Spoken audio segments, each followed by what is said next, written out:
आपण जानती कि एशिया कप केबे स्टार्ट होइथिला? एशिया कप क्रिकेट यात्रा 1984 रे आरंभ होइथिला। प्रथम एशिया कप यूएई रे शाहजहां स्टेडियम रे होइथिला। सेतेबेले केवल तीनोटी दल भारत, पाकिस्तान और श्रीलंका जोग देइथिले। सही प्रथम टूर्नामेंट रे भारत विजय होइथिला। तापरे प्राय प्रत्येक दशक एही टूर्नामेंट एशिया क्रिकेट को नूतन मात्रा रे नहीं गला। आज पर्यंत भारत सबुठु सफल टीम 8 थर एशिया कप जीतिछि। श्रीलंका 6 और पाकिस्तान 2 थर विजय होइछि।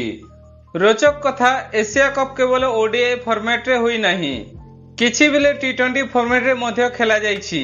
2022 रो टी20 एशिया कप रे श्रीलंका समस्त को आश्चर्य करि देई विशाल विजय हासिल करिदेला।